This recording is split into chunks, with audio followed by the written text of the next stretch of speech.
estamos a 5 días de las elecciones y hoy le vamos a presentar la última entrega de las encuestas Latinus Reforma, esta vez con una proyección de cómo quedaría conformado el Congreso. Le agradezco muchísimo a Lorena Becerra, directora de encuestas del periódico Reforma, que nos acompañe. Muchísimas gracias, Lorena. Carlos. ¿Qué tenemos? Que si hoy fueran las elecciones, Morena no tendría por sí solo la mayoría simple, la mayoría absoluta, la que se necesita para cambiar leyes o aprobar el presupuesto, pero sí tendría esta mayoría absoluta e incluso la tendría con comodidad si a Morena se suman sus partidos aliados. En cambio, la mayoría calificada, la que se necesita para modificar la Constitución o para nombrar consejeros del INE, esa no la tendría Morena ni solo ni acompañado, ni solo ni con sus aliados. Por lo cual, para obtener esta mayoría calificada de votos, Morena se vería obligado a negociar con legisladores del PRI, del PAN, del PRD o de Movimiento Ciudadano, que queda pues como bisagra. Usted puede ver aquí las proyecciones en esa tabla de cuántos diputados tendrían aproximadamente los partidos en el Congreso. Un número mínimo y un número máximo de diputados. Por ahí estarían más o menos las bancadas. Esto se obtuvo a partir de una encuesta nacional muy robusta, presencial, con boleta simulada, con urna, con 2,500 casos, con representatividad por circunscripción, que es la manera en cómo se asignan los diputados plurinominales. Con base en esto es que se obtienen los rangos que usted está viendo en este momento. Le digo mucho gusto tener hoy aquí en el estudio a Lorena Becerra. Lorena, importante precisar aquí que en esta gráfica, digamos los asientos del Congreso, la línea negra separa a la oposición de aquel lado y Morena y sus aliados, los gobiernistas, de este lado. Está Morena, PT con Partido Verde. Mayoría absoluta, 251 legisladores. Claramente la línea negra rebasa hasta dónde se necesitaría para mayoría absoluta, pero no llega al cuadrito de hasta dónde se necesitaría para la mayoría calificada. ¿Cómo llegamos a estos números, Lorena? Pues mira, Carlos, es importante precisar, como dices, que la representatividad por circunscripción nos puede dar una idea de cómo se pueden distribuir los diputados plurinominales, ¿no? Pero tenemos todavía los 300 distritos, que eso es un poquito más difícil de asignar porque tendríamos que tener encuestas con representatividad distrital. Lo que se hizo con base en esta encuesta y sumando proyecciones que toman en cuenta los resultados electorales previos, tanto locales como federales, y muchas de las encuestas estatales que también se han publicado en este medio y en Reforma, se hizo una proyección en estos estimados con intervalos de confianza de cómo podría quedar cada uno de los partidos, ¿no? Y por eso se dan estos intervalos, ¿no? Porque obviamente no se pueden estimar los asientos en sí, pero lo que nos proyecta esto es precisamente lo que tú nos estás diciendo. Morena no va a quedarse en una mayoría absoluta por sí solo, va a requerir de una mayoría, va a requerir de la alianza con el PRD, con el Verde y con el PT para lograr ese 50% más uno. Ahora, lo que también tenemos del otro lado, que esto es muy a diferencia de 2018, es que la coalición opositora puede tener una presencia significativa en el Congreso. Ahora, lo que estamos viendo es que incluso en el peor escenario, Morena y sus aliados tienen mayoría absoluta. Pero incluso en el mejor escenario, Morena y sus aliados no alcanzan la mayoría calificada. Bueno, y en el peor escenario se quedan al ras de la mayoría absoluta.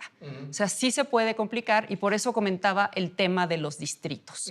Porque esa parte de la asignación de distritos puede contrastar mucho con respecto al 2018. Ahorita iremos a eso, Lorena. Antes te pregunto, los partidos bisagra, ¿cómo queda ese asunto? O sea, si quiere cambiar la Constitución Morena, pues tiene que echar mano ahí de, por ejemplo, de Movimiento Ciudadano, de algunos del PRD, de algunos del PRI. ¿Te imaginas un escenario en donde pues empiezan a convencer a bancadas, a legisladores, para que se pasen del lado del gobierno en cosas que puedan resultar polémicas? Yo creo que una parte, y ahorita vamos a ver los resultados de la encuesta, de lo que nos están arrojando estas mediciones, es que la oposición sí ha logrado colocar focos muy importantes de resistencia a nivel local.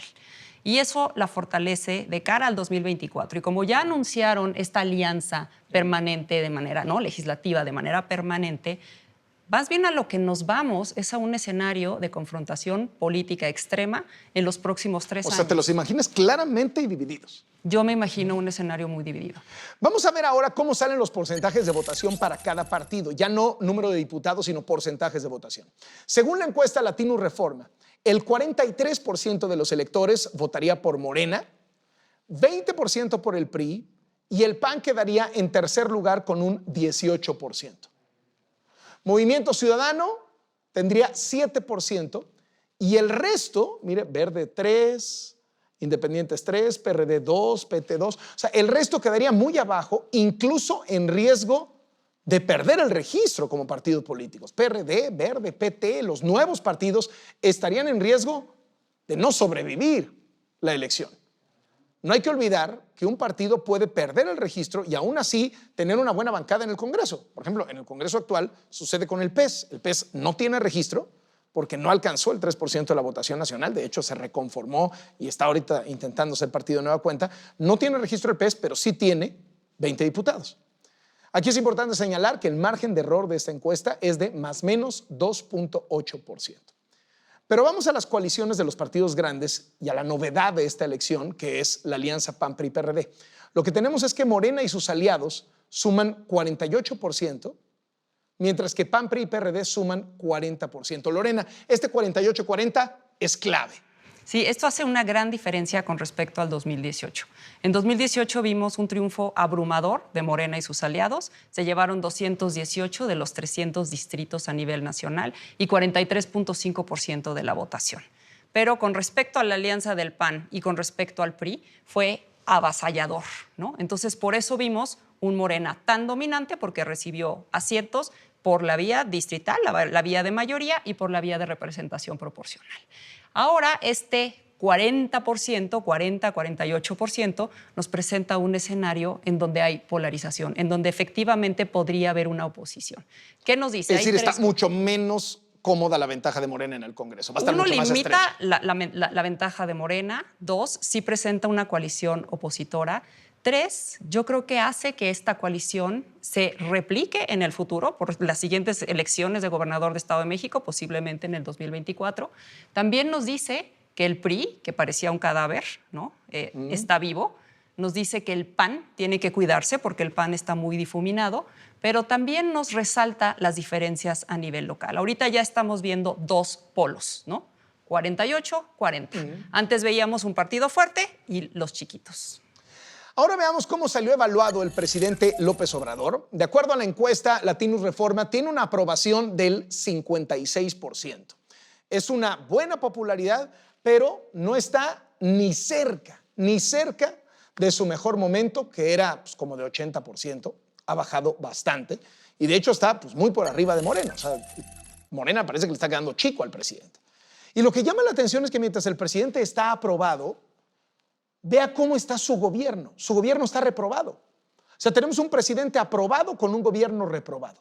Cuando se pregunta a la gente cómo está el presidente tratando los distintos asuntos, sale reprobado en seguridad, reprobado en combate a la pobreza, reprobado en economía, reprobado en salud, reprobado en combate a la corrupción, reprobado en cómo trató al movimiento feminista.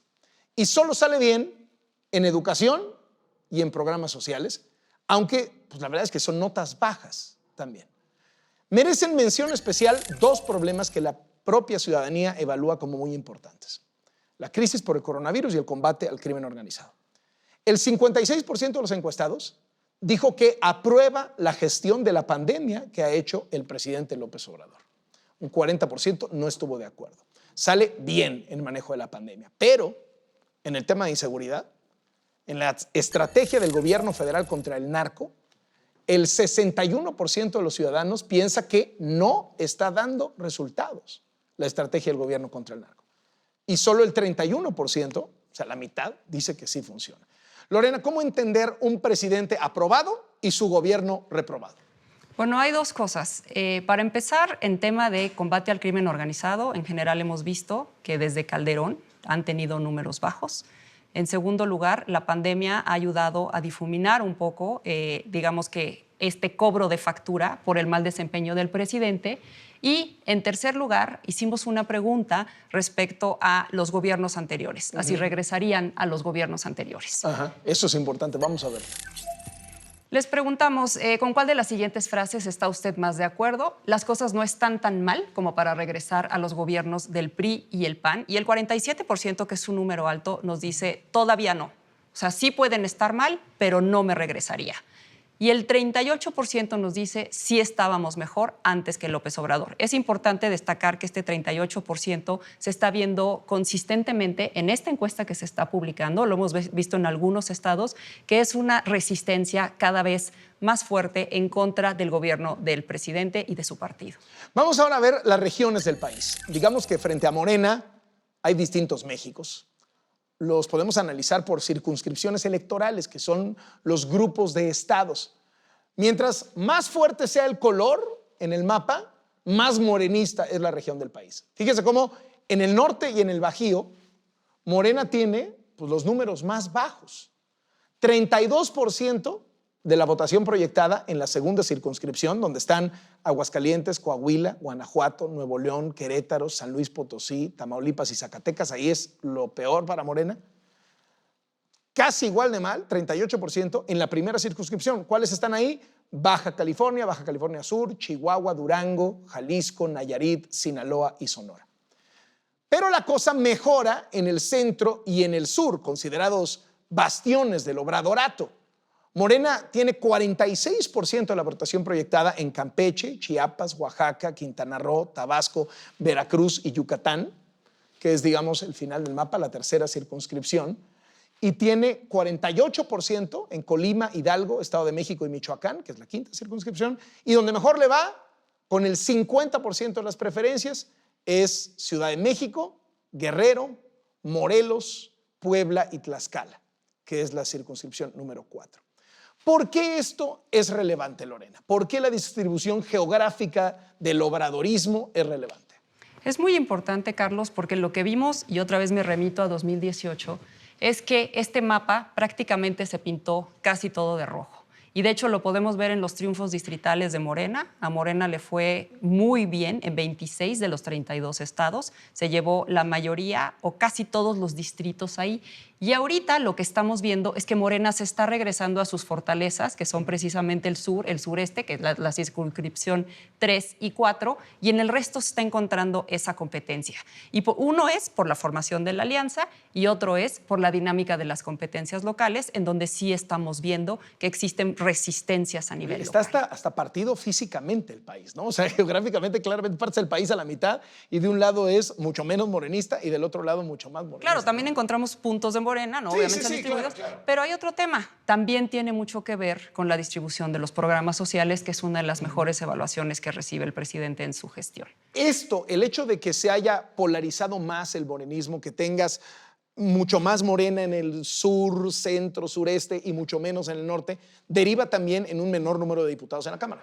Podría derivar por la cuestión distrital. Ahora vayamos a las razones del voto y lo que dicen estas razones del ánimo del país. En la pregunta sobre quién debe controlar la Cámara de Diputados tenemos un empate. Un empate que confirma que México está dividido, profundamente polarizado. El 42% cree que es mejor que Morena conserve el control del Congreso para apoyar las políticas del presidente. Y exactamente el mismo porcentaje, 42% cree que la oposición debería tener el control del Congreso para limitar el poder del presidente. La percepción sobre los partidos políticos es interesante. Entre PAN, PRI y Morena, claramente Morena es el mejor evaluado. Le diría incluso cómodamente es el mejor evaluado. ¿Por qué? Los entrevistados consideran que Morena beneficia más a los que menos tienen, inspira más confianza, tiene las mejores propuestas, maneja mejor la economía. En cambio, el PRI sale peor evaluado. Los encuestados dicen que es el que le ha hecho más daño al país, el que roba más cuando gobierna, pero eso sí, el que da los mejores regalos en campaña. Lorena, ¿cómo ves estos datos y cómo ves a Morena como este partido naciente frente a estos datos? Yo creo que llaman la atención dos cosas y también hablando de la gráfica anterior. ¿Por qué todavía no vemos un 42-42, 50-50? Porque esa oposición que sí quiere un contrapeso al presidente no está toda con la ahora alianza PAN-PRI-PRD. Hay una parte que se está diluyendo en Movimiento Ciudadano, ¿no? Que considera que eso podría ser oposición. Y otra cosa, ya empezamos a ver, por lo menos en la parte de quién le ha hecho más daño al país, un desgaste de Morena, 18%, casi la mitad de lo del PRI, y muy diferente a lo del PAN. Y esta parte de la cercanía, ¿no? La cercanía de Morena con la gente. El PAN tiene 10% a pesar de que lleva dos sexenios relativamente recientes, ¿no? Y ya Morena está en 18%. O sea, Morena tiene en 3 años de existir, o en 3 años de gobernar, o sea, Morena tiene en 3 años del sexenio la mitad del desgaste que tiene el PRI en 90 años de ese partido. Así es. Y esta parte, que es muy importante porque es la fortaleza de Morena, el beneficio a los que menos tienen. Esa parte de los menos aventajados. Y cerramos con la pregunta sobre la confianza de los ciudadanos de cara a las elecciones del domingo. Y mire que a pesar de los esfuerzos del presidente López Obrador por descalificar al INE, pues el INE le gana en credibilidad al presidente. El 62% de los entrevistados le tiene confianza al INE, mucho más alto que el presidente, a quien le tiene confianza el 53% de la gente. Tribunal Electoral sale con 49 y los partidos políticos pues, son los peor calificados, no les tiene confianza el 64% de los encuestados. Por cierto, el 49% piensa que el presidente no debería estar opinando sobre las elecciones y el 44% dice que sí. En fin, la metodología completa puede consultarla en nuestra página web latinus.us. Por cualquier duda que tenga, también ahí todos los resultados. Lorena Becerra, muchísimas gracias por estar con nosotros. Ha sido un gusto, gracias. La directora de encuestas de Reforma, en esta encuesta Latinus Reforma. Y recuerde, este domingo, el día de las elecciones, a las 9:30 de la noche, la mejor mesa de análisis con la crítica y la cobertura minuto a minuto de la contienda electoral 2021, aquí por Latinus.